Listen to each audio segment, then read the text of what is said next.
¿Qué sucede cuando 9 hombres desesperados deciden huir de la justicia y esconderse en una isla perdida del Pacífico? ¿Un paraíso tropical? ¿Una segunda oportunidad? La respuesta es mucho más oscura de lo que podrías imaginar. Sangre, traición, alcohol, fanatismo religioso. Y décadas después, un escándalo que sacudiría al mundo entero. Bienvenidos a la historia del lugar más aislado y perturbador del planeta, la isla Pitcairn. Y les aseguro que ninguna novela de aventuras podría superar lo que realmente ocurrió en este diminuto pedazo de tierra volcánica. Estamos en el año 2004, en una isla microscópica del Pacífico Sur, con apenas 47 habitantes. 7 hombres son juzgados por delitos sexuales contra menores. Entre ellos está el propio alcalde de la isla, Steve Christian. Sí, Christian. Ese apellido no es casualidad. Es descendiente directo del hombre que desencadenó toda esta historia de locura hace más de 200 años. Pero para entender cómo llegamos a este punto, tenemos que retroceder al siglo XVIII, a un barco llamado Bounty, y a uno de los motines más famosos de la historia naval. 1787. El Imperio Británico tiene un problema. Sus colonias en el Caribe están repletas de esclavos trabajando en plantaciones de caña de azúcar. Pero el suelo pobre de esas islas no puede alimentar a tanta gente. Los cultivos europeos como avena o trigo simplemente no crecen allí. El hambre amenaza, y con el hambre vendrían inevitablemente las revueltas. Entonces los británicos encuentran una solución ingeniosa: el árbol del pan. Esta planta tropical, cuyos frutos pueden sustituir al pan, crece abundantemente en Tahití. Y ahí es donde entra nuestro barco, el Bounty, comandado por el capitán William Bligh, con la misión de navegar hasta Tahití, recolectar cientos de plantas jóvenes del árbol del pan y transportarlas al Caribe para salvar las colonias del hambre. Pero hay algo que necesitan saber sobre Tahití en aquella época. Imaginen por un momento la vida de un marinero británico del siglo XVIII. Meses en el mar comiendo galletas llenas de gorgojos, agua podrida, durmiendo en hamacas húmedas. Los puertos de Londres apestaban a pescado muerto y excrementos. La sociedad inglesa era rígida, moralista, oscura. Y de repente llegas a Tahití. El aire huele a flores tropicales. Frutas que nunca has visto caen literalmente de los árboles. Los nativos te reciben con sonrisas y ron. Y las mujeres tahitianas, tenían costumbres que harían desmayarse a cualquier dama victoriana. No había concepto de pecado como en Europa. El sexo era tan natural como respirar. Para estos marineros hambrientos, sucios y reprimidos, Tahití no era una isla, era el jardín del Edén. El Bounty permaneció en Tahití durante 24 semanas, tiempo más que suficiente para que la tripulación se acostumbrara a la buena vida. Muchos marineros iniciaron relaciones con mujeres locales. Algunos oficiales también. Y cuando llegó el momento de cargar las 115 plantas del árbol del pan y zarpar de regreso a Inglaterra el 5 de abril de 1789, no todos estaban felices de abandonar el paraíso. El 28 de abril, en medio del océano, estalla el motín. Y aquí viene lo fascinante. El líder no es un marinero tosco con pinta de pirata. Es Fletcher Christian, el segundo al mando del barco, un oficial de 24 años de una familia rica de Londres. Imaginen la escena. Antes del amanecer, Christian y sus hombres irrumpen en el camarote del capitán. Bligh despierta con un sable en el cuello. Lo arrastran medio desnudo hasta cubierta. El capitán grita, amenaza, suplica, promete perdón. Pero es tarde. Christian ya tomó su decisión. Había soportado humillaciones públicas durante meses. Bligh lo acusó de robar cocos. Lo llamó ladrón delante de toda la tripulación. Amenazó con azotarlo como a un perro. Pero más que el orgullo herido, había algo más poderoso. Una mujer tahitiana llamada Maimiti, esperándolo en la isla. El amor, o quizás la obsesión, puede llevar a un hombre a cualquier cosa, incluso a la horca. Pero si están imaginando a estos amotinados como piratas estilo Jack Sparrow, están equivocados. Sí, había marineros comunes, pero también había oficiales jóvenes. Muchos de ellos eran hijos de aristócratas ricos, que habían conseguido su puesto en el barco por influencias familiares, para ganar experiencia naval y hacer carrera militar.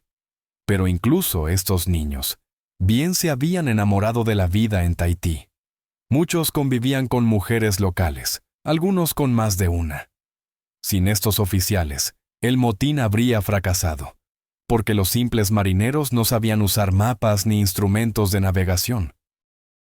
Pero con oficiales capacitados entre los rebeldes, el motín tuvo éxito.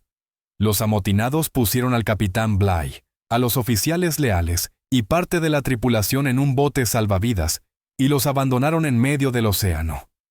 Luego giraron el Bounty de vuelta hacia Tahití. Pero antes de continuar con los rebeldes, hablemos un momento de ese bote a la deriva.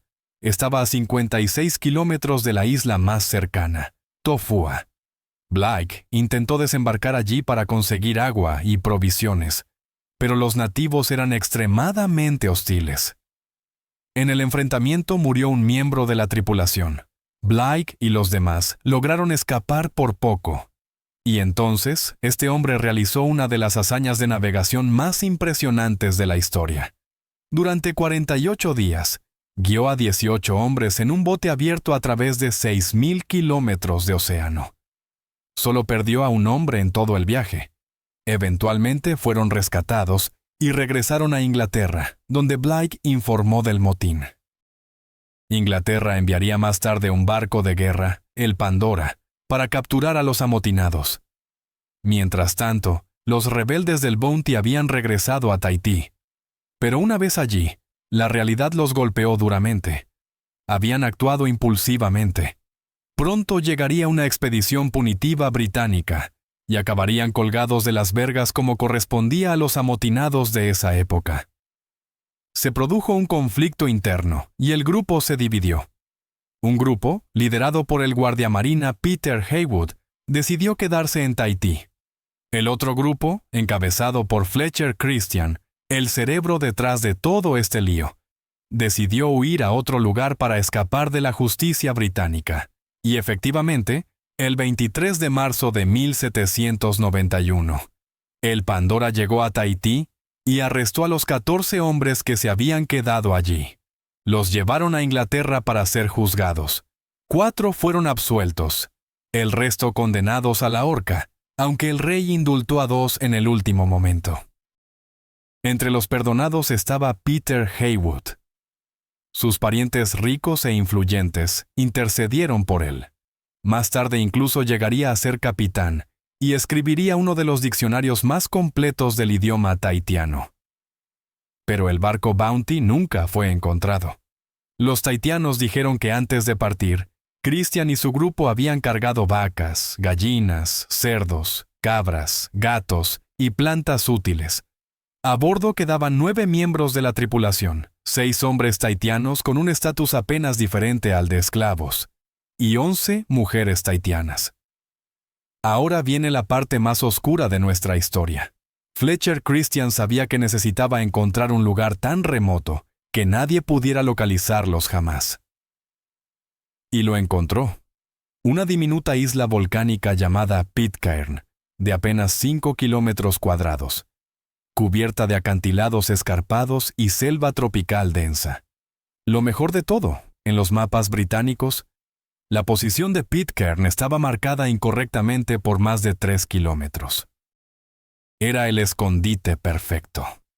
El 28 de enero de 1790, el Bounty desembarcó en Pitcairn. Los amotinados descargaron todo lo que pudieron, luego quemaron y hundieron el barco para eliminar cualquier rastro.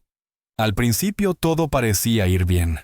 La isla era fértil, con agua dulce abundante y clima tropical perfecto. Construyeron casas, plantaron cultivos, criaron animales.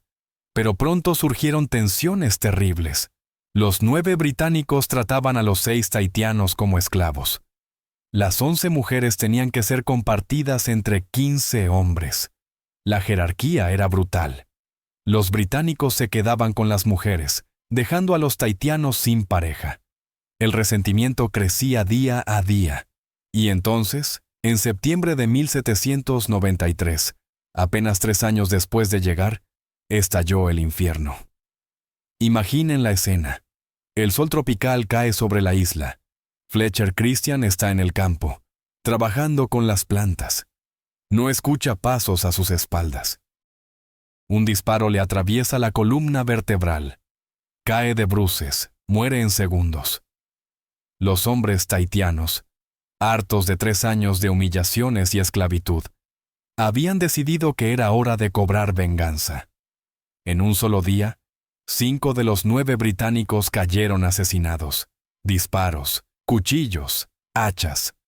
La sangre empapó la tierra del supuesto paraíso. Pero la venganza engendra venganza. Los 4 británicos sobrevivientes no se quedaron de brazos cruzados.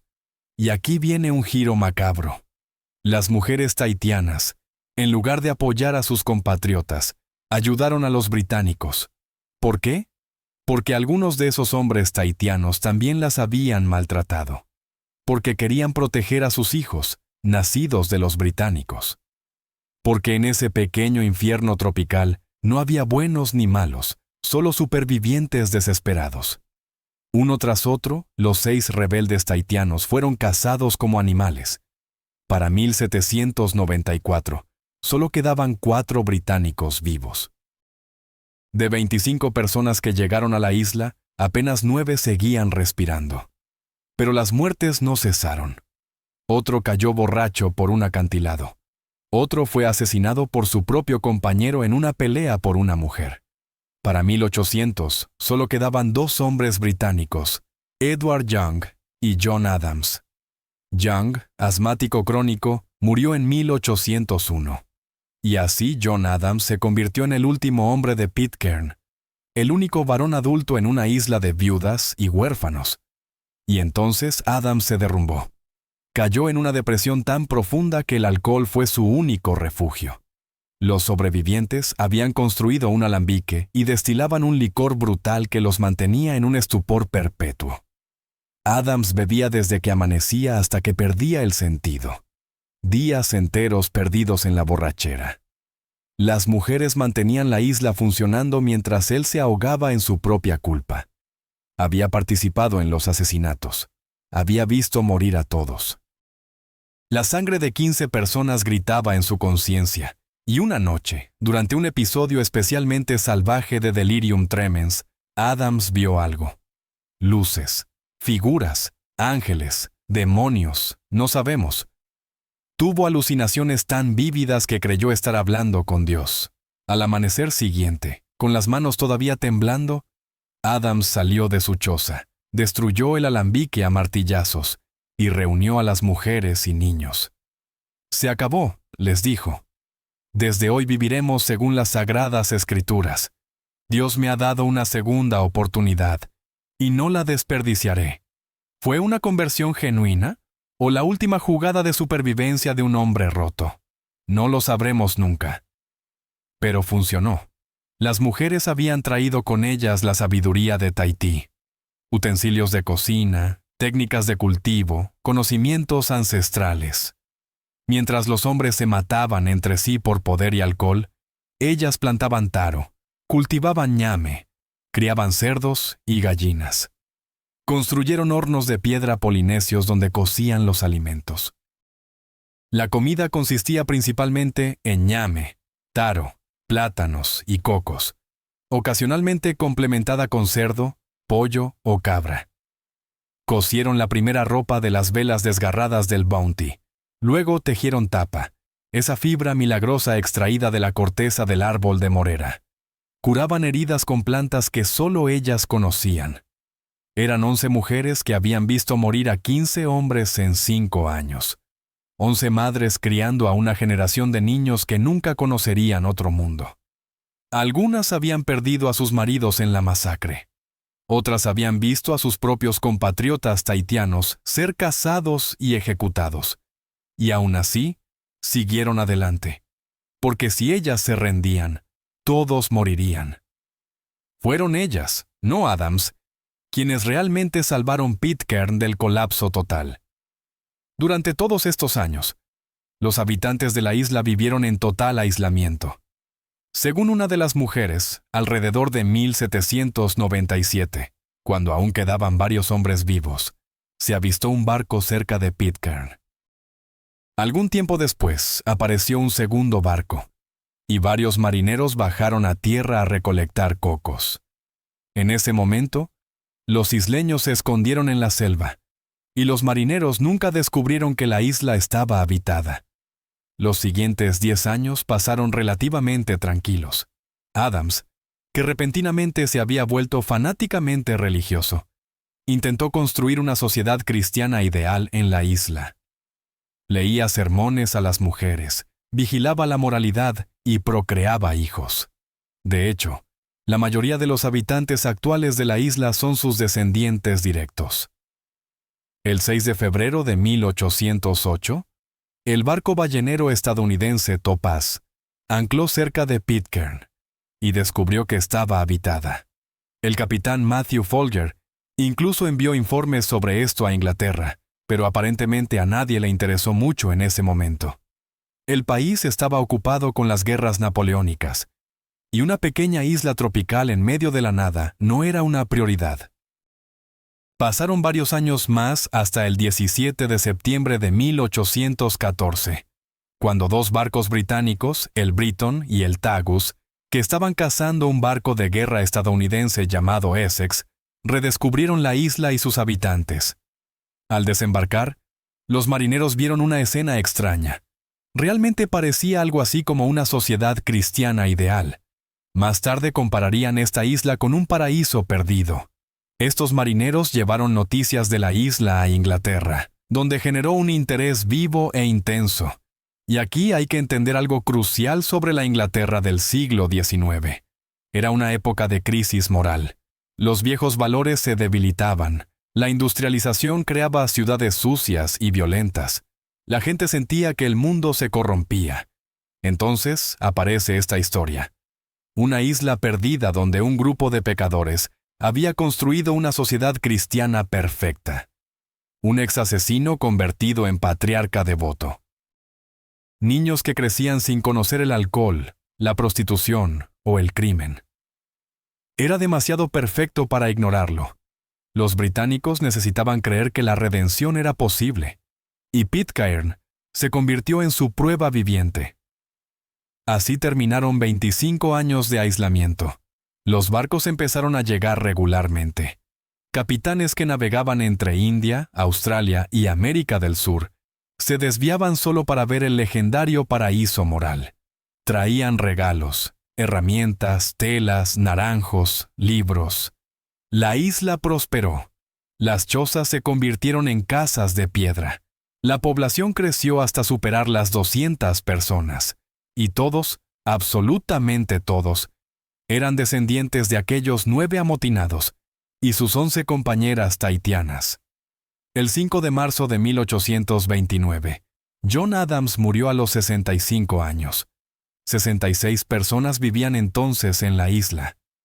A pesar de haber sido un asesino y alcohólico, lo lloraron como al padre fundador, porque en cierto modo, lo era. Después de un tiempo llegó George Nobbs, un veterano de las guerras sudamericanas que rápidamente tomó el liderazgo. Pero en octubre de 1832, desembarcó un personaje que haría parecer a Adams un santo. Joshua Hill llegó a Pitcairn proclamándose gobernador nombrado por la corona británica. Era una mentira absoluta, pero nadie en la isla podía verificarlo. Hill expulsó a Nobbs y a cualquiera que cuestionara su autoridad. Se autoproclamó rey de facto. Exigía que lo trataran como realeza. Encarcelaba a la gente por infracciones ridículas. Golpeaba a quienes le desafiaban. Durante 6 años, convirtió el supuesto paraíso en una dictadura microscópica. La farsa solo terminó en 1838, cuando un barco británico real llegó y expuso al impostor. Lo expulsaron con deshonra, pero el daño estaba hecho. Los isleños habían aprendido que incluso en el paraíso, siempre habrá alguien hambriento de poder. Desde 1838 hasta 1848, se puede considerar un raro período de tranquilidad en la isla. La población superó las 100 personas. Tenían su propia constitución. Comerciaban carne, verduras y frutas con los barcos que pasaban, y vivían más que bien. Con el tiempo, la población superó las 200 personas.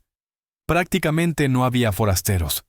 Todos eran descendientes de aquellos mismos amotinados del Bounty.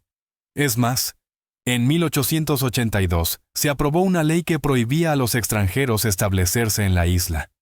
Más tarde hicieron enmiendas que permitían quedarse a personas útiles para la isla, pero hasta el día de hoy, la mayoría de los habitantes son descendientes de los amotinados del Bounty, y parecía que podían vivir felices para siempre.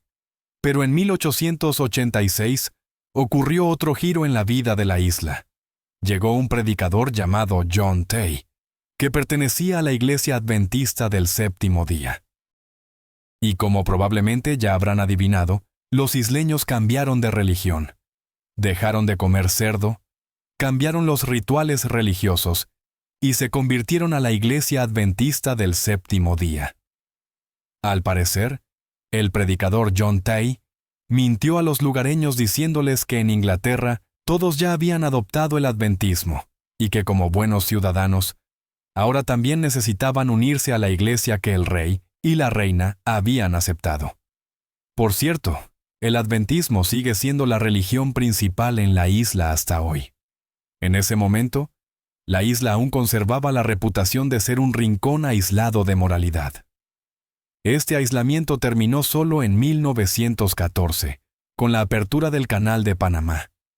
Enormes cruceros llenos de miles de pasajeros comenzaron a pasar por la isla. Todos querían desembarcar y ver personalmente este rincón asombroso. Muchas personas de la comunidad comenzaron a trasladarse a islas vecinas y a Australia. El aislamiento había terminado. Y parecía que toda la locura de la isla había quedado en el pasado como una leyenda interesante. Pero no. Ahora trasladémonos a nuestro tiempo. 2004. La población se había reducido a 47 almas. Y entonces estalló un escándalo que sacudió al mundo.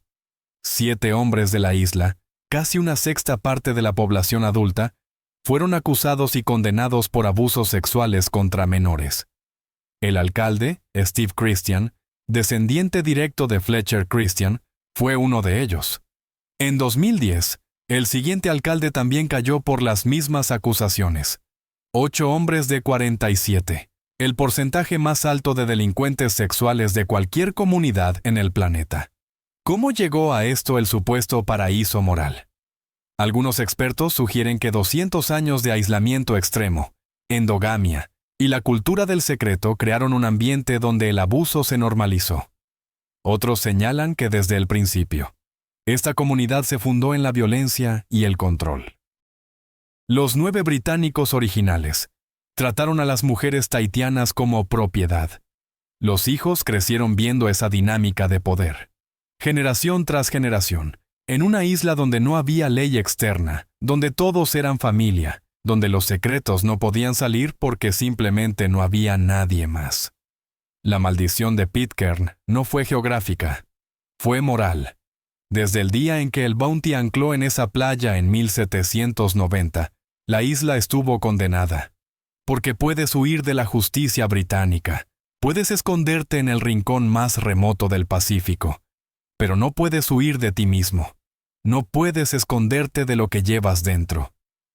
Aquí tienen la historia completa de 5 kilómetros cuadrados que han visto más traición, sangre y oscuridad de la que podrían imaginar.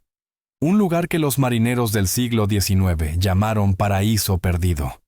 Un lugar que la Inglaterra victoriana celebró como ejemplo de redención cristiana. Un lugar que hoy tiene la tasa de criminalidad sexual más alta del mundo. Desde Historias al Límite, les dejamos con esta reflexión. Quizás no existe tal cosa como el paraíso en la tierra. Quizás cada intento de crearlo está condenado desde el principio, porque llevamos nuestros demonios con nosotros donde quiera que vayamos. Fletcher Christian buscaba libertad. Encontró una tumba con una bala en la espalda. John Adams buscaba redención. Construyó una sociedad que 2 siglos después seguiría repitiendo los pecados del pasado. La isla sigue ahí. 47 habitantes, la mayoría descendientes de aquellos 9 amotinados, viviendo del turismo, vendiéndole al mundo la leyenda romántica del motín del Bounty.